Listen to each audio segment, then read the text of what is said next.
साथियों नमस्कार, स्वागत है आपका टारगेट विद राहुल चैनल में। साथियों, जो हमारी यूपी टीजीटी और पीजीटी को लेकर जीके की जो सीरीज चल रही है उसकी मैंने एक क्लास ले ली है। आज ही हमारी दूसरी क्लास है, तो आज हम इसमें पूरे 30 क्वेश्चनों को डिस्कस करेंगे। तो यहाँ पर हम देख लेते हैं पहला क्वेश्चन क्या है। पहला क्वेश्चन ये कहता है भाई, भारतीय संविधान के अनुच्छेद 368 के संदर्भ में निम्नलिखित में से कौन सा कथन सही है। तो ये जो आर्टिकल 368 है इसके बारे में साथियों क्वेश्चन पूछा गया है। तो संसद संविधान के किसी भी भाग के बिना किसी सीमा के संशोधन कर सकती है, या संसद के संशोधन शक्ति मूल संरचना के सिद्धांत के अधीन है, यह संविधान संशोधन के लिए प्रत्येक स्थिति में राज्यों की सहमति आवश्यक है, यह संविधान संशोधन केवल राष्ट्रपति द्वारा किया जा सकता है। तो बताइए इसका राइट आंसर क्या हो जाएगा। तो साथियों मैं बताता हूँ इसका राइट आंसर क्या हो जाएगा। इसका राइट आंसर हो जाएगा ऑप्शन बी। देखिए, संसद संविधान की मूल संरचना को नहीं बदल सकती। संरचना का मूल संरचना क्या होती है? जो इसका स्ट्रक्चर है, जो इसकी बनावट है। संसद को संविधान में संशोधन करने का अधिकार है, लेकिन संसद संविधान की बुनियादी चीज़ों को ख़त्म नहीं कर सकती है। तो इसलिए इसका राइट आंसर क्या हो जाएगा? बी ऑप्शन हो जाएगा। देखो, मैं आपको एक बात बताता हूँ। जैसे किसी मकान में हम रंग पुताई या कुछ बदलाव कर सकते हैं, लेकिन उसकी बुनियाद ही ख़त्म नहीं कर सकते, मतलब मकान नहीं तोड़ सकते। ठीक है, तो ऐसे ही हमारा संविधान है। संविधान में हम थोड़ा बहुत चेंज कर सकते हैं, लेकिन उसके स्ट्रक्चर को नहीं बदल सकते। तो इसलिए इसका राइट आंसर साथियों इसका क्या हो जाएगा? बी। और आर्टिकल 368 यही कहता है कि संविधान संशोधन की प्रक्रिया आर्टिकल 368 में है, यानी कि इसमें हम चेंज कर सकते हैं, लेकिन इसके मूल संरचना को नहीं बदला जा सकता। क्वेश्चन नंबर 2 देखिए क्या कहता है। निम्नलिखित में से किस मामले में सर्वोच्च न्यायालय ने यह प्रतिपादित किया कि संसद संविधान की मूल संरचना को नष्ट नहीं कर सकती? तो कौन सा ऐसा केस आया साथियों जिसमें संसद ने ये कहा है कि उसकी संविधान की मूल संरचना जो बेसिक स्ट्रक्चर है वो नहीं बदल सकता? तो क्या शंकरी प्रसाद मामला आया था, या गोलकनाथ मामला आया था, या केशवानंद भारती बनाम आया था, या मिनर्वा मिल्स मामला आया था? बताइए इसका राइट आंसर क्या होना चाहिए, क्या हो जाएगा इसका राइट आंसर। तो इसमें मैं आपको बता देता हूँ, इसका राइट आंसर होगा साथियों ऑप्शन सी। ये आया था साथियों केस 1973 में, केशवानंद भारती बनाम, जिसमें कहा गया था कि संविधान इसकी मूल संरचना को नहीं बदल सकती। ठीक है, बाकी इसमें कोई और चेंज हो सकता है। ठीक है, तो ये बहुत ही महत्वपूर्ण केस है साथियों। तो इसका इस वजह से राइट आंसर क्या हो जाएगा? ऑप्शन सी इसका राइट आंसर हो जाएगा। जैसे आप ये शंकरी प्रसाद मामला देख रहे हैं, संसद की संशोधन शक्ति से संबंधित है ये। ठीक है, जो ये गोलकनाथ मामला है ये संसद की मौलिक अधिकारों में संशोधन की शक्ति से संबंधित है। और ये जो आप डी ऑप्शन में देख रहे हैं मिनर्वा मिल्स, तो ये बेसिक स्ट्रक्चर को आगे मजबूत करने वाला महत्वपूर्ण फैसला था। ठीक है, तो इसका राइट आंसर क्या होना चाहिए? Option C. नेक्स्ट क्वेश्चन देख लेते हैं, क्वेश्चन नंबर 3। ये कहता है राज्यसभा के संबंध में निम्नलिखित में से कौन सा कथन सही नहीं है? ये पूछा है, सही नहीं है। तो आपको भी ध्यान से पढ़ना है एग्जाम में भी क्वेश्चन। ठीक है, क्योंकि इस तरीके के क्वेश्चन अक्सर गलत हो जाते हैं जिसमें नहीं पूछता है। ठीक है, तो यहाँ पे राज्यसभा के संबंध में निम्नलिखित में से कौन सा कथन सही नहीं है? तो यह एक स्थायी सदन है भाई, ये तो परमानेंट हाउसेज है, तो ये तो ठीक है ऑप्शन। अब इसमें बी देखते हैं, इसके 1/3 सदस्य प्रत्येक 2 वर्ष में सेवानिवृत्त हो जाते हैं। ये भी बिल्कुल ठीक है भाई, सेवानिवृत्त हो जाते हैं, क्योंकि ये परमानेंट है तो चलता रहता है। ये इनका कार्यकाल पूरा हो जाता है तो फिर दूसरे आ जाते हैं। ठीक है, ऑप्शन सी, इसके सभी सदस्य प्रत्यक्ष रूप से जनता द्वारा निर्वाचित होते हैं। तो साथियों इसमें जनता द्वारा निर्वाचित नहीं होते हैं, तो ये क्वेश्चन ऑप्शन गलत है, तो यही इसका राइट आंसर हो जाएगा। ठीक है, उपराष्ट्रपति इसका पदेन सभापति होता है। बिल्कुल, उपराष्ट्रपति का काम क्या होता है? इसकी अध्यक्षता करना, जबकि लोकसभा में तो एक स्पीकर बनता है। ठीक है, अध्यक्ष बनता है, इसमें उपराष्ट्रपति ही उस अध्यक्ष का काम करता है। ठीक है, तो जो राज्यसभा है ये इसका पदेन सभापति होता है उपराष्ट्रपति। ठीक है, उसकी अध्यक्षता यही करता है, और ये परमानेंट हाउसेस है जो कभी भंग नहीं होता है। इसे हम स्थायी सदन भी कहते हैं। और 1/3 सदस्य इसके परमानेंट मतलब रिटायर हो जाते हैं हर 2 साल में। इस चीज़ को आपको ध्यान रखना है। ठीक है, तो नेक्स्ट चलते हैं। देखो भाई, लोकसभा में जनता सीधे चुनती है, लेकिन राज्यसभा में मुख्यतः विधायक चुनते हैं। तो राज्यसभा के उसमें आम जनता भाग नहीं लेती है, जबकि लोकसभा में आम जनता भाग लेती है। जैसे लोकसभा के चुनाव हो गए, विधानसभा के चुनाव हुए, तो इस तरीके की चीज़ें हैं। नेक्स्ट क्वेश्चन देखिए, क्वेश्चन नंबर 4 क्या कहता है। यदि किसी विधेयक को धन विधेयक के रूप में प्रमाणित किया गया है तो राज्यसभा उसे अधिकतम कितने दिनों तक अपने पास रख सकती है? ये पूछा है। विधेयक बोले तो बिल, ठीक है। यदि किसी विधेयक को धन विधेयक के रूप में प्रमाणित किया गया है, यानी कि वो मनी बिल बनाया गया है, तो राज्यसभा उसे अधिकतम कितने दिनों तक रोक सकती है या अपने पास रख सकती है, ये बताया है। देखिए, जो मनी बिल यानी धन विधेयक में सरकार के टैक्स, सरकारी धन आदि से जुड़े महत्वपूर्ण मामले होते हैं। तो इसमें धन विधेयक पहले लोकसभा में पेश होता है, उसके बाद में राज्यसभा में। तो राज्यसभा इसे रोककर अनिश्चित समय तक नहीं रख सकती, ठीक है। ये ऐसा नहीं है कि अपना आ गया कोई बिल और वो पड़ा रहे ऐसे के ऐसे ही, तो इस तरीके से नहीं रख सकती। इसका मैक्सिमम टाइम होता है साथियों 14 दिन। तो इसका राइट आंसर क्या होना चाहिए? 14 दिन। नेक्स्ट क्वेश्चन देख लेते हैं। क्वेश्चन नंबर 5 देखिए, भारतीय संविधान में राज्य नीति निर्देशक तत्वों के प्रेरणा मुख्यतः किस देश के संविधान से ली गई है? ये बताना है कि जो राज्य के नीति निर्देशक तत्व हैं, देखिए इनको बोलते हैं अंग्रेजी में डीपीएसपी। क्या कहते हैं? Directive principle of state policy, ठीक है, directive principle of state policy. तो ये हमने किस देश के संविधान से जोड़े हैं, ये पूछा है। तो इसका राइट आंसर साथी हो जाएगा आयरलैंड। इसका बी ऑप्शन इसका राइट आंसर हो जाएगा, ठीक है। तो भारतीय संविधान जो है बनाने वाले ने कई देश से अपनी जो अच्छी अच्छी बातें लगी हैं वो ले ली हैं। और directive principle of state policy यानी जो राज्य के नीति निर्देशक तत्व क्या करते हैं, ये हमें बताते हैं कि सरकार को देश में कैसी व्यवस्था बनाने की कोशिश करनी चाहिए, है ना। तो सरकार की ये चीज़ें बताते हैं, तो इसलिए ये बहुत ज़रूरी हैं और ये आयरलैंड के संविधान से जोड़े गए हैं। इस चीज़ को आपको ध्यान रखना है। अमेरिका से मौलिक अधिकार जोड़े गए हैं। कनाडा संघात्मक व्यवस्था जोड़ी गई है। ऑस्ट्रेलिया से समवर्ती सूची जोड़ी गई है। तो ये भी लगातार आपकी परीक्षा में पूछी गई चीज़ें हैं। नेक्स्ट क्वेश्चन देख लेते हैं। नेक्स्ट क्वेश्चन नंबर 6, ये कहता है निम्नलिखित में से किस अधिनियम ने भारत में पहली बार एक पृथक मतलब अलग विधायी निकाय के रूप में केंद्रीय विधान परिषद के विकास की दिशा में महत्वपूर्ण कदम उठाया है? तो बताइए कौन सा ऑप्शन इसका हो जाएगा? क्या चार्टर एक्ट हो जाएगा 1813 का, या फिर आपका जो है चार्टर एक्ट 1833 का हो जाएगा, या भारतीय परिषद अधिनियम 1861 हो जाएगा, या भारतीय परिषद अधिनियम 1909 हो जाएगा? तो बताएं इसका राइट आंसर क्या होना चाहिए? देखिए, इसका राइट आंसर होगा भारतीय परिषद अधिनियम 1861, ऑप्शन सी। यहाँ पर जो ब्रिटिश समय में भारत में कानून बनाने वाली संस्थाओं में धीरे जो है बदलाव किए गए, ठीक है। तो ये जो इंडियन काउंसिल एक्ट 1861 में आपको बता रहा हूँ, ये बहुत ही महत्वपूर्ण है। इसके द्वारा विधायी परिषदों को फिर से व्यवस्थित किया गया था, ठीक है, और भारतीयों को भी परिषदों में शामिल करने का एक रास्ता खोला था, ठीक है। तो इसलिए इसका राइट आंसर ये हो जाएगा, ऑप्शन सी। नेक्स्ट क्वेश्चन की बात कर लेते हैं। नेक्स्ट क्वेश्चन देखिएगा, क्वेश्चन नंबर 7, ये कहता है इल्बर्ट बिल विवाद मुख्यतः किस मुद्दे से संबंधित है? जो साथियों इल्बर्ट बिल है, ये पूछा गया कि ये बताओ कि किस मुद्दे से संबंधित है। तो क्या भारतीयों को उच्च प्रशासनिक पद देना, या भारतीय न्यायाधीशों को यूरोपीय लोगों पर मुकदमा चलाने का अधिकार देना, या प्रेस की स्वतंत्रता मतलब मीडिया की स्वतंत्रता, या भारतीयों को मताधिकार प्रदान करना? तो बताएं इसका राइट आंसर क्या होना चाहिए? तो साथियों इसका राइट आंसर हो जाएगा ऑप्शन बी, यानी कि जो भारतीय जज थे को यूरोपीय लोगों पर मुकदमा चलाने का अधिकार देना। देखिए, ब्रिटिश भारत में एक समय ऐसी व्यवस्था थी कि भारतीय न्यायाधीशों के अधिकार जो थे, जो भारत के जज होते थे, उनके अधिकार यूरोपीय लोगों के मामलों में सीमित थे, ठीक है। तो इल्बर्ट बिल आया 1833 में। इसका उद्देश्य यही था कि जो भारतीय न्यायाधीशों को यूरोपीय लोगों के मामलों की सुनवाई करने का अधिकार देना था, ठीक है। तो जैसे ऑप्शन ए है ना, उच्च प्रशासनिक पद, तो ये एक अलग मुद्दा है भाई। और जो बी वाला है, तो इल्बर्ट विधेयक से संबंधित है, और प्रेस की स्वतंत्रता का भी मुद्दा अलग है, और ये ऑप्शन डी भी अलग है। तो इसका राइट आंसर ऑप्शन बी होना चाहिए। क्वेश्चन नंबर 8 देखिएगा। क्वेश्चन नंबर 8 क्या कह रहा है? ये कह रहा है निम्नलिखित घटनाओं का सही कालानुक्रम बताइए। एक तो इसमें ऑप्शन ए दे दिया, ये बंगाल विभाजन, बी में ये दे दिया मुस्लिम लीग की स्थापना, लखनऊ समझौता, और होम रूल आंदोलन।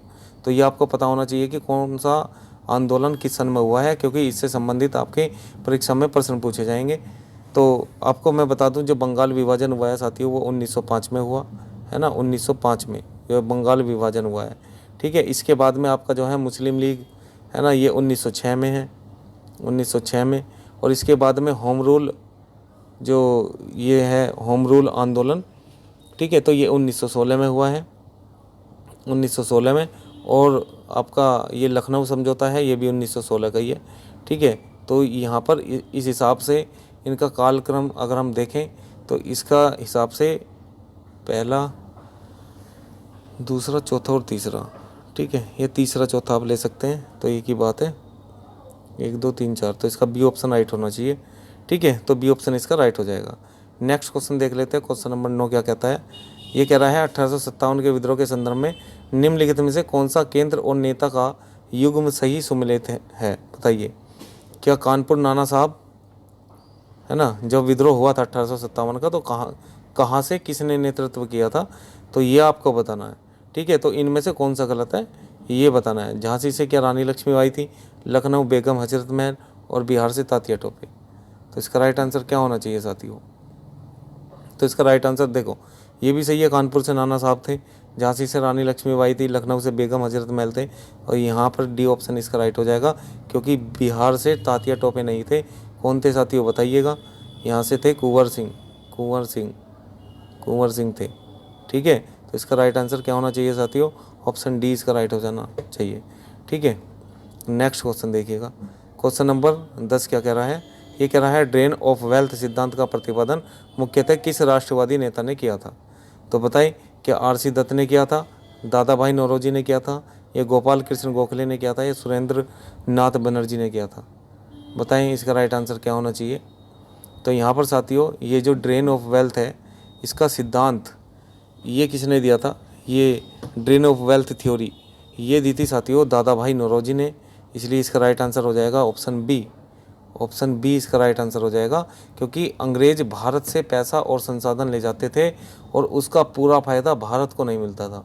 ठीक है, तो दादा भाई नौरोजी ने बताया कि भारत की संपत्ति किस तरह लगातार ब्रिटेन जा रही थी। इसी विचार को ये नाम दिया गया। ठीक है, ड्रेन ऑफ वेल्थ थ्योरी। तो ये हो जाएगा। अब जैसे ऑप्शन ए में आप देख रहे हैं आर.सी. दत्त, तो ये आर्थिक शोषण के बड़े आलोचक थे। ठीक है, और ये आपका जो ऑप्शन सी है गोपाल कृष्ण गोखले, तो ये उदारवादी राष्ट्रीय नेता थे। और डी ऑप्शन में आप जो ये देख रहे हैं डी सुरेंद्र नाथ बनर्जी। ठीक है, तो ये कौन थे? ये प्रारंभिक राष्ट्रवादी नेता थे। ठीक है, तो इसका राइट आंसर बी ऑप्शन होना चाहिए। नेक्स्ट क्वेश्चन देखिएगा। क्वेश्चन नंबर 11 क्या कहता है? ये कहता है भारत में पश्चिमी विक्षोभ यानी कि मुख्यतः किस क्षेत्र से उत्पन्न होते हैं और उत्तर पश्चिम भारत में शीतकालीन वर्षा लाते हैं?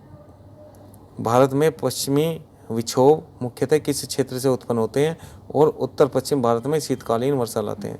क्या दक्षिणी चीन सागर, है ना, या भूमध्य सागरीय क्षेत्र हो जाएगा, या बंगाल की खाड़ी हो जाएगा, या अरब सागर की खाड़ी होगा? बताएं। तो साथियों इसका राइट आंसर हो जाएगा भूमध्य सागरीय क्षेत्र। ठीक है, ऑप्शन बी इसका राइट आंसर हो जाएगा। वो कैसे होगा? देखिए, जो सर्दियों में उत्तर पश्चिमी भारत में जो बारिश होती है, जो भारत में बारिश होती है, उसका एक महत्वपूर्ण कारण है। वो महत्वपूर्ण कारण ये है पश्चिमी विक्षोभ है ये। ठीक है, इसी का ही ये कारण है। इनका संबंध जो है मेडिटेरियन रीजन से होता है। इसी बारिश से जो है पंजाब, हरियाणा, है ना, पश्चिमी उत्तर प्रदेश और ऐसे क्षेत्रों में क्या होते हैं, रबी फसलों को ज़्यादा फायदा मिलता है। ठीक है, तो इसके लिए इसका राइट आंसर ऑप्शन बी हो जाएगा साथियों। ठीक है, आगे देख लेते हैं नेक्स्ट क्वेश्चन नंबर 12। ये कह रहा है नर्मदा और ताप्ती नदियों की घाटियों के संबंध में निम्नलिखित में से कौन सा कथन सही है?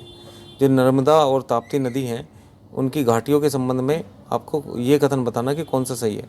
क्या दोनों हिमालय से निकलती हैं भाई? ये दोनों पूर्व की ओर बहती हैं? ये दोनों भ्रंश घाटियों से होकर पश्चिम की ओर बहती हैं? ये दोनों गंगा की सहायक नदियाँ हैं? बताइएगा क्या हो जाएगा इसका ऑप्शन राइट? तो साथियों इसका राइट ऑप्शन हो जाएगा ऑप्शन सी, यानी कि दोनों भ्रंश घाटियों से होकर पश्चिम की ओर बहती हैं, ये नर्मदा और ताप्ती, है ना। नर्मदा और ताप्ती जो ऐसी हैं जो डेल्टा नहीं बनाती हैं। ठीक है, तो भारत की ज़्यादातर बड़ी नदियाँ जो है पूर्व की तरफ बहती हैं और बंगाल की खाड़ी में गिर जाती हैं, जबकि ये जो है ये दोनों नदी जैसे नर्मदा और ताप्ती हैं ये पश्चिम की तरफ जाती हैं और कहाँ गिरती हैं साथियों? अरब सागर की खाड़ी में। कहाँ गिरती हैं? अरब सागर की खाड़ी में गिर जाती है जाके। ठीक है, तो इस चीज़ को आपको विशेष ध्यान रखना है। और इनकी एक खास बात और है, दोनों ही रिफ्ट वैली यानी कि भ्रंश घाटी में होकर बहती हैं। चलिए नेक्स्ट क्वेश्चन देख लेते हैं। नेक्स्ट क्वेश्चन ये रहा, क्वेश्चन नंबर 13। ये कह रहा है भारत में लू मुख्यतः किस ऋतु में और किस क्षेत्र में चलने वाली गर्म एवं शुष्क हवाएं हैं? तो बताएंगे इसका राइट आंसर क्या हो जाएगा। क्या शीत ऋतु दक्षिण भारत, या ग्रीष्म ऋतु उत्तर पश्चिम भारत, या वर्षा ऋतु पूर्वोत्तर भारत, या शरद ऋतु पश्चिमी तट? बताएंगे इसका राइट आंसर क्या हो जाएगा। तो साथियों इसका राइट आंसर हो जाएगा ग्रीष्म ऋतु, उत्तर पश्चिम भारत। देखिए ग्रीष्म ऋतु में उत्तर पश्चिम भारत में क्या होता है, गर्मी में अपने बहुत गर्म और सूखी हवा महसूस की होगी। ठीक है, गर्मी में क्या होता है जिसे हम लू कहते हैं, क्या कहते हैं साथियों, लू कहते हैं। उसी गर्म हवा को हम क्या कहते हैं, लू कहते हैं। तो जो हम महसूस करते हैं गर्मी में, तो ये खासकर उत्तर पश्चिम भारत में ही चलती है। तो इसीलिए इसका राइट आंसर होना चाहिए ऑप्शन बी। ठीक है, चलिए नेक्स्ट क्वेश्चन देख लेते हैं। Question number 14। क्वेश्चन नंबर 14 क्या कह रहा है, ये कह रहा है निम्नलिखित में से कौन सी नदी दक्षिण भारत की गंगा के नाम से प्रसिद्ध है। ठीक है, दक्षिण भारत की गंगा, क्या कृष्णा नदी है यहाँ पर, कावेरी नदी है, गोदावरी नदी है, तुंगभद्रा नदी है? तो बताएंगे इसका राइट आंसर क्या होना चाहिए। तो दक्षिण भारत की गंगा साथियों है ना, दो नदी को कहते हैं वैसे, लेकिन अगर दोनों ही ऑप्शन में हो तो आप कौन सी लगाएंगे, गोदावरी नदी। ठीक है, कावेरी को भी बोलते हैं, लेकिन दक्षिण भारत की महत्वपूर्ण नदी है ये, और इसे दक्षिण भारत की गंगा भी कह देते हैं। पर बाकी इसका राइट ऑप्शन अगर दोनों ऑप्शन में है तो गोदावरी नदी हो जाएगा। अगर एक ही ऑप्शन में होता गोदावरी या कावेरी, ठीक है, तो फिर हम उसी ऑप्शन पे जाते। जैसे मान लिया गोदावरी ना दिया होता तो हम फिर कावेरी नदी को राइट करते। तो यहाँ पर जो गोदावरी प्रायद्वीपीय भारत की सबसे लंबी नदी है। ठीक है, इसे अक्सर दक्षिण भारत की गंगा कहा जाता है। जबकि यहाँ आप देख रहे हैं ये जो कृष्णा नदी है, कृष्णा नदी, इस पर नागार्जुन सागर बांध बना हुआ है। ठीक है, और एक विजयवाड़ा शहर है आंध्र प्रदेश का, ये आंध्र प्रदेश में बहती है नदी, तो उसी के किनारे बसा हुआ है। ये कावेरी नदी है, ये दक्षिण भारत की महत्वपूर्ण नदी है, ये भी है ना, शिवा समुद्रम बांध इसी पे बना हुआ है। और आपका जो ये तुंगभद्रा नदी आप देख रहे हैं, ठीक है, तो कृष्णा की प्रमुख सहायक नदी है ये तुंगभद्रा। चलिए नेक्स्ट क्वेश्चन की बात कर लेते हैं। क्वेश्चन नंबर नेक्स्ट देखिएगा, भारत में काली मिट्टी के निर्माण में मुख्यतः किस प्रकार की सेल का योगदान माना जाता है। जो काली मिट्टी है साथियों, ये बहुत ज़्यादा उपजाऊ मिट्टी है, सर्वाधिक उपजाऊ मिट्टी यही है काली मिट्टी। अक्सर इसे जुती हुई मिट्टी या चारनौज मिट्टी के नाम से भी जाना जाता है। तो ये कह रहे हैं कि किस प्रकार की सेल का योगदान माना जाता है, कौन सी सेल से या चट्टान से ये बनती है। क्या ग्रेनाइट से बनती है साथियों, है ना, बेसाल्ट से बनती है, बलुआ पत्थर से बनती है, चूना पत्थर से बनती है, ये ऑप्शन आपको बताना है। तो देखिए जो काली मिट्टी है वो भारत में खासकर दक्कन के पठार से के क्षेत्रों में मिलती है ये। ठीक है, तो इसका संबंध जो है बेसाल्ट रॉक से है, बेसाल्ट रॉक। तो कौन सा ऑप्शन है इसका, बी ऑप्शन राइट हो जाएगा। ठीक है, बाकी सभी ऑप्शन गलत है। नेक्स्ट क्वेश्चन देख लेते हैं। और ये जो मिट्टी है ये आपका जो है कपास, मूंगफली, गन्ना, इसके लिए बहुत अच्छी होती है। नेक्स्ट क्वेश्चन, यदि किसी अर्थव्यवस्था में मुद्रास्फीति बढ़ रही है, ठीक है, ये देखो इकोनॉमिक्स से क्वेश्चन है, रही हो, और केंद्रीय बैंक जो सेंट्रल बैंक है उसे नियंत्रित करना चाहते हैं, ठीक है, तो निम्नलिखित में से कौन सा कदम उन्हें उठाना पड़ेगा। क्या रेपो दर में कमी करनी पड़ेगी, ठीक है, या रेपो दर में वृद्धि करनी पड़ेगी साथियों, या नगद आरक्षित अनुपात में कमी करनी पड़ेगी, या मुद्रा आपूर्ति में वृद्धि करनी पड़ेगी। देखिए ये जो रेपो दर है, रेपो दर क्या होता है कि जो जो जो और छोटे बैंक आरबीआई से लोन लेते हैं उसे रेपो दर कहते हैं। ये रेपो दर भी होता है, रिवर्स रेपो दर भी होता है। जब आरबीआई इनसे वापस पैसा लेता है तो उसे रिवर्स रेपो दर कहते हैं। तो आपको ये बताना है मुद्रास्फीति अगर बढ़ रही है और केंद्रीय बैंक उसे कंट्रोल करना चाह रहा है तो फिर क्या होगा इसमें, तो क्या करना पड़ेगा इसमें। देखिए मुद्रास्फीति को क्या कहते हैं, महंगाई, ठीक है। तो इसमें क्या है, तो इसमें रेपो दर में क्या करनी पड़ेगी साथियों, वृद्धि करनी पड़ेगी। देखो जब बाज़ार में महंगाई बहुत बढ़ने लगे तो आरबीआई पैसे की उपलब्धता और कर्ज की मांग को, जो कर्ज की डिमांड है तो मांग को कम करने की कोशिश करता है, ठीक है। तो उसे रेपो रेट बढ़ाने पर बैंकों के लिए आरबीआई से पैसा लेना महंगा हो जाता है, ठीक है। तो इसे आगे चलकर लोन महंगा हो सकता है और लोग कम कर्ज ले सकते हैं, ठीक है। तो इसलिए इसका राइट आंसर क्या हो जाएगा, रेपो दर में क्या होनी पड़ेगी, फिर वृद्धि होनी पड़ेगी, ठीक है। नेक्स्ट क्वेश्चन देख लेते हैं। नेक्स्ट क्वेश्चन क्या कहता है, जीडीपी और जीएनपी के बीच मुख्य अंतर किस आधार पर होता है, ये बताना है भाई। क्या होना चाहिए इसका राइट आंसर, जीडीपी और जीएनपी। तो क्या जनसंख्या है भाई, है ना, मुख्य अंतर क्या है इसमें, या भौगोलिक क्षेत्र एवं राष्ट्रीय आय है, या सरकारी व्यय है, या मुद्रास्फीति दर है। तो साथियों इसका राइट आंसर हो जाएगा भौगोलिक क्षेत्र एवं राष्ट्रीय आय। देखिए मैं आपको बता दूं, जो जीडीपी पूछता है यानी कि देश की सीमा के अंदर कितना उत्पादन हुआ है, इसका मतलब है ग्रॉस डोमेस्टिक प्रोडक्ट। ठीक है, मान लीजिए भारत में कोई विदेशी कंपनी सामान बना रही है, ठीक है, तो वह प्रोडक्शन भारत की जीडीपी में आएगा। ठीक है, जो उत्पादन हुआ है वो जीडीपी में आएगा। जबकि जीएनपी में क्या है, जीएनपी में देश के लोग और निवासियों की आय को ज़्यादा महत्व दिया जाता है। ठीक है, जो देश में लोग हैं और उनकी आय को ज़्यादा महत्व दिया जाता है, चाहे वह देश में आय कर रहे हों या देश के बाहर जाके विदेश में कमा रहे हों। ठीक है, तो ये मुख्य अंतर है साथियों इसमें। जीएनपी इक्वल टू हम कह सकते हैं जीडीपी प्लस विदेश से शुद्ध कारक आय। ठीक है, विदेश में जो कमाई गई आय, तो इसका बी ऑप्शन राइट हो जाएगा। नेक्स्ट क्वेश्चन देख लेते हैं। क्वेश्चन नंबर 18 क्या कहता है। 18 कह रहा है भारत में राजकोषीय घाटा मुख्यतः किसका संकेत करता है। ठीक है, किसका संकेतक है। तो यहाँ पर क्या ऑप्शन ए हो जाएगा, सरकार के कुल व्यय और कुल प्राप्तियों के बीच का अंतर, है ना, उधार छोड़कर, या केवल राजस्व व्यय को राजस्व प्राप्तियों का अंतर, या केवल विदेशी ऋण की मात्रा, या केवल कर राजस्व में कमी। तो बताएंगे इसका राइट आंसर क्या हो जाएगा। तो साथियों, भारत में राजकोषीय घाटा मुख्यतः किसको संकेत करता है, ये करता है सरकार के कुल व्यय जो खर्च है और कुल प्राप्तियों के बीच का अंतर।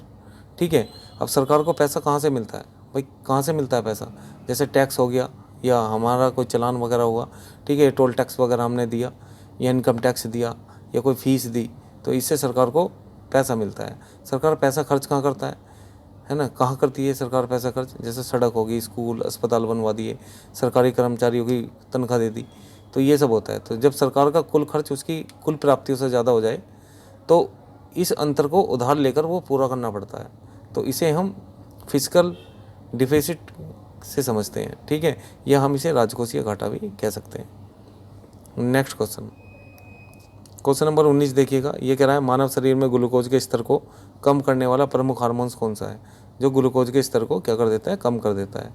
तो यहाँ पे क्या होना चाहिए साथियों, तो यहाँ पर क्या ये ग्लूकोगन हो जाएगा, एंड्रोनिल हो जाएगा, इंसुलिन हो जाएगा, या थायोक्सिन हो जाएगा। ये तो थायोक्सिन तो साथियों गले में बनता है, तो ये तो ऑप्शन होगा ही नहीं। ठीक है, तो राइट आंसर क्या हो जाएगा, इंसुलिन। और इसी की कमी से क्या होता है साथियों, इसकी कमी से डायबिटीज़ या मधुमेह रोग भी होता है, मधुमेह। तो ये जो है अग्नाशय के बीटा सेल्स में बनता है इंसुलिन हार्मोन्स। ठीक है, इंसुलिन हार्मोन्स। तो हम खाना खाते हैं, खाने से शरीर में को क्या मिलता है, ग्लूकोज मिलता है। अब खून में ग्लूकोज बढ़ता है तो इंसुलिन ग्लूकोज को शरीर की कोशिकाओं तक जो सेल्स होती हैं पहुंचाने में मदद करता है, और जो ब्लड शुगर को कम करने में इसकी महत्वपूर्ण भूमिका भी है। ठीक है, तो इसका राइट आंसर क्या होना चाहिए, ऑप्शन सी। नेक्स्ट क्वेश्चन देख लेते हैं। क्वेश्चन नंबर 20 क्या कह रहा है, यदि किसी पौधे की कोशिका को अत्यधिक सांद्रीय विलयन में रखा जाए तो सामान्यतः क्या होगा। किसी पौधे की कोशिका को अत्यधिक सांद्र विलयन में, ठीक है, रखा जाए तो उसका सामान्यतः क्या होगा। तो क्या कोशिका में जल प्रवेश करेगा, या कोशिका भित्ति टूट जाएगी, या प्लाज्मोलाइसिस होगा, या कोशिका का आकार बढ़ेगा। बताइए इसका राइट आंसर क्या होना चाहिए। तो साथियों, इसका राइट आंसर जो होगा वो होगा प्लाज्मोलाइसिस। ठीक है, ऑप्शन सी इसका राइट आंसर हो जाएगा। क्यों हो जाएगा, देखो मान लीजिए पौधे की कोशिका को ऐसे घोल में डाल दिया है जिसमें बाहर पानी कम और घुले हुए पदार्थ ज़्यादा हैं, तो जब पानी कोशिका के अंदर से बाहर जाने लगेगा ना, तो इससे कोशिका का अंदर का जो भाग है वो सिकुड़ जाएगा। इसे ही हम क्या कहते हैं, इसे ही हम प्लाज्मोलाइसिस कहते हैं। ठीक है, तो इसलिए इसका राइट आंसर ऑप्शन सी हो जाएगा। नेक्स्ट क्वेश्चन देख लेते हैं। क्वेश्चन नंबर 21 क्या कह रहा है, निम्नलिखित में से कौन सा विटामिन जल में घुलनशील है। बहुत आसान प्रश्न है ना। इस क्वेश्चन का आंसर बताएंगे। क्या विटामिन ए है, विटामिन डी है, विटामिन ई है, या विटामिन सी है, जो पानी में घुल जाता है ना। सब्जी धोते हैं हम तो उसमें भी विटामिन कुछ समाप्त हो जाते हैं। तो विटामिन को देखो दो भागों में डिवाइड किया जाता है, एक तो वसा में घुलनशील, वसा में, ठीक है, और एक होता है आपका साथियों जल में घुलनशील, जल में। ठीक है, तो जो वसा में घुलनशील होता है वो होता है के, ई और डी और ए। तो इसे वैसे याद रख लेंगे आप, कीड़ा। ठीक है, कीड़े से याद रह जाएगा जो वसा में घुलनशील है। वसा बोले तो चिकनाई। जल में घुलनशील होते हैं बी और सी, विटामिन बी और सी, ये जल में घुलनशील होते हैं। तो इस हिसाब से साथियों इसका राइट आंसर क्या होना चाहिए, है ना। इसमें ऑप्शन क्या है, तो इसका एक ही ऑप्शन दिया हुआ इन्होंने, डी ऑप्शन इसका राइट हो जाएगा। विटामिन सी दे रखा है, बी नहीं है। नेक्स्ट क्वेश्चन नंबर 22 देखिएगा। ये जो जैव आवर्धन की घटना मुख्यतः किससे संबंधित है। क्या खाद्य श्रृंखला में विषैले पदार्थों की सांद्रता बढ़ाने से है, पौधे की वृद्धि से है, या जैव विविधता में वृद्धि से है, या मृदा की उर्वरता बढ़ाने से है। बताएंगे इसका राइट आंसर क्या होना चाहिए। क्वेश्चन नंबर 22, तो खाद्य श्रृंखला में जो विषैले पदार्थों की सांद्रता बढ़ाना इसका जैव आवर्धन होता है। ठीक है, ये इससे संबंधित है। ऑप्शन ए इसका राइट हो जाएगा। ठीक है, देखो मान लीजिए किसी तालाब के पानी में थोड़ा सा भी जहरीला पदार्थ है तो छोटे जीव जो होते हैं उसे अपने शरीर में ले लेते हैं। ठीक है, फिर छोटी मछली उन्हें खाती है, जो छोटी छोटी मछली होती हैं उन्हें खाती है, अपना भोजन बना लेती है, और बड़ी मछली छोटी मछली को खाती है। तो जैसे जैसे हम फूड चेन में ऊपर जाते हैं तो कुछ जहरीले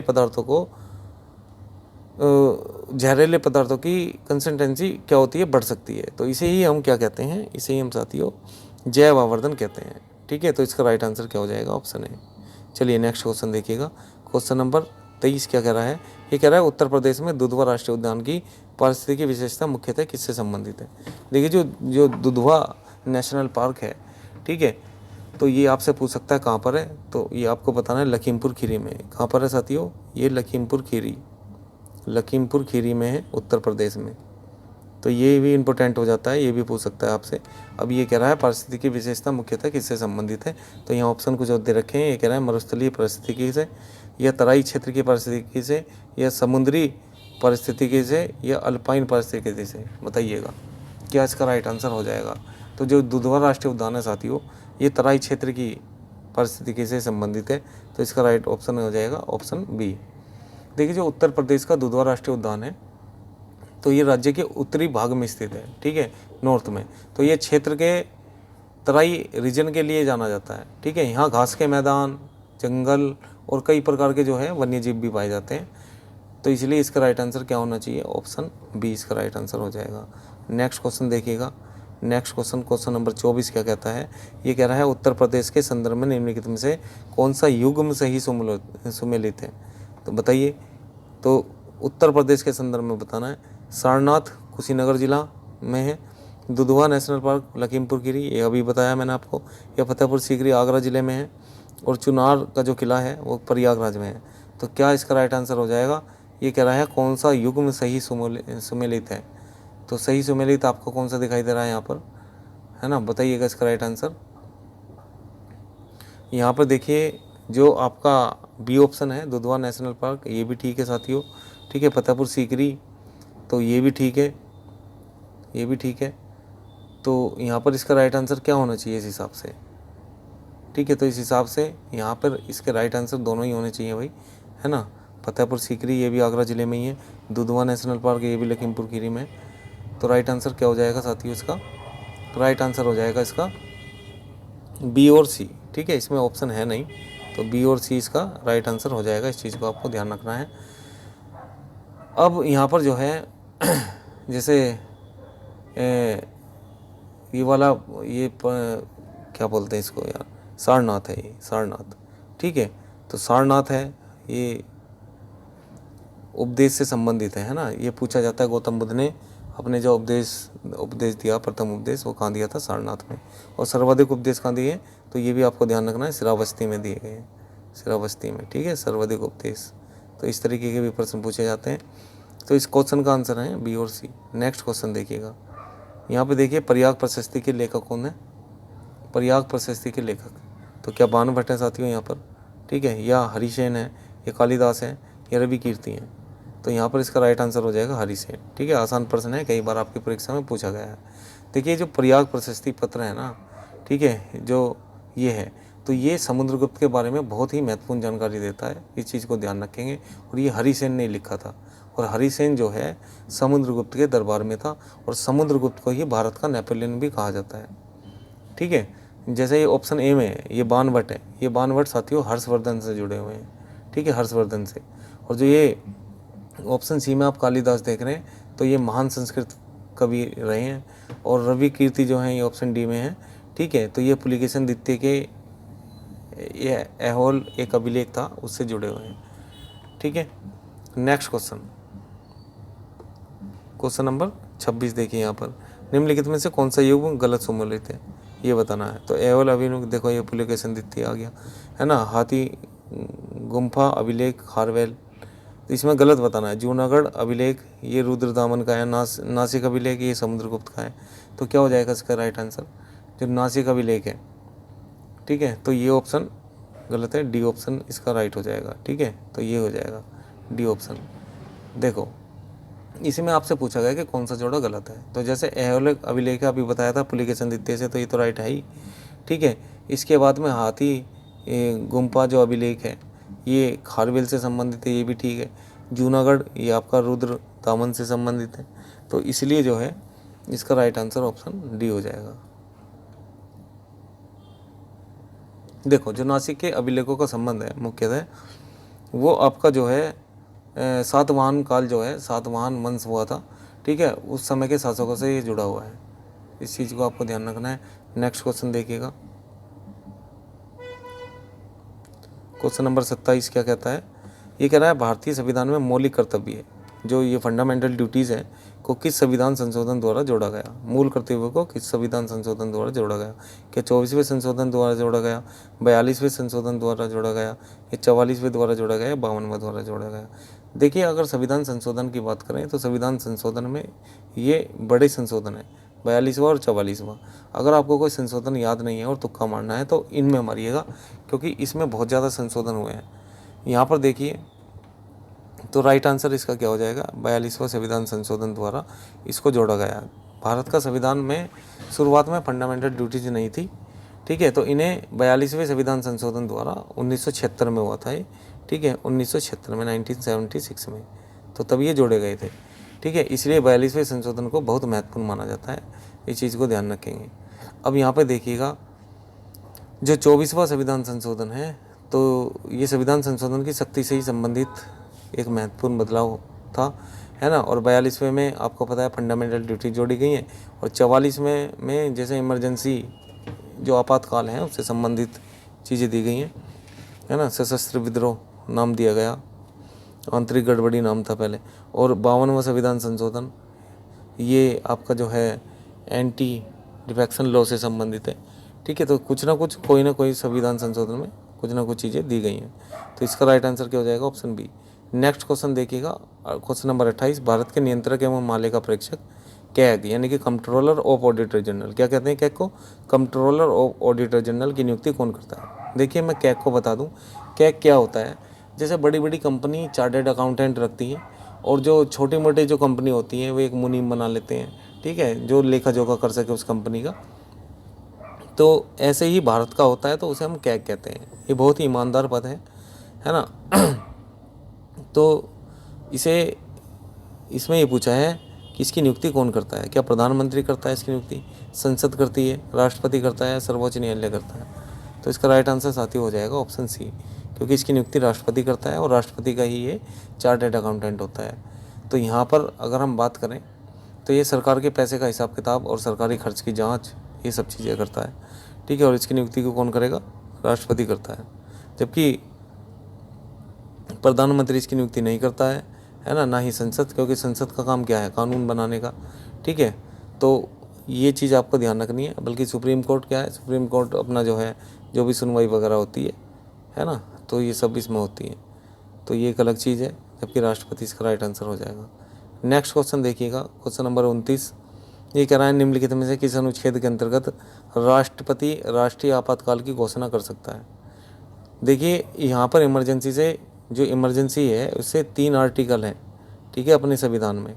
और ये आर्टिकल कौन कौन से हैं ये मैं आपको बता दूं। देखिए 352 है, ये भी आपातकाल से संबंधित है, 356 ये भी आपातकाल से संबंधित है, और 360। ठीक है, 352 में क्या है? राष्ट्रीय आपातकाल है। 356 में क्या है?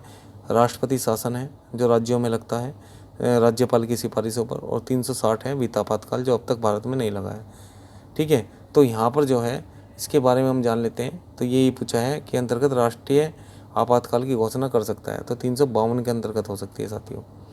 ठीक है, राष्ट्रपति जो है राष्ट्रीय आपातकाल की घोषणा 352 के अंतर्गत ही करता है।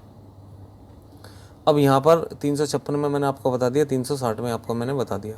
ठीक है, जो 365 है साथियों, ये आर्टिकल है केंद्र के निर्देशों का पालन न करने से संबंधित। ठीक है, तो 3 ही आर्टिकल हैं जो इमरजेंसी से संबंधित है। नेक्स्ट क्वेश्चन देख लेते हैं, क्वेश्चन नंबर 30, जो आज की वीडियो का ये लास्ट क्वेश्चन है, और 30 ही क्वेश्चन आपको अपने एग्जाम में देखने को मिलेंगे। ये कह रहा है निम्नलिखित में से कौन सा कथन मानव विकास सूचकांक यानी कि HDI के संबंध में सही है? तो क्या ऑप्शन ए हो जाएगा, यह केवल प्रति व्यक्ति आय पर आधारित है, यह केवल साक्षरता दर को मापता है, ये इसमें स्वास्थ्य, शिक्षा और आय से संबंधित आयाम शामिल होते हैं, यह केवल औद्योगिक उत्पादन को मापता है। बताएंगे क्या इसका राइट आंसर हो जाएगा। तो साथियों इसका राइट आंसर हो जाएगा, इससे स्वास्थ्य, शिक्षा और आय से संबंधित आयाम शामिल होते हैं इसमें, ठीक है ना। तो देखो इसका मतलब क्या है, इसका मतलब सिर्फ यह देखना नहीं है कि किसी व्यक्ति या देश के पास कितना पैसा है। HDI का मतलब ये नहीं है ना। HDI का मतलब है ह्यूमन डेवलपमेंट इंडेक्स।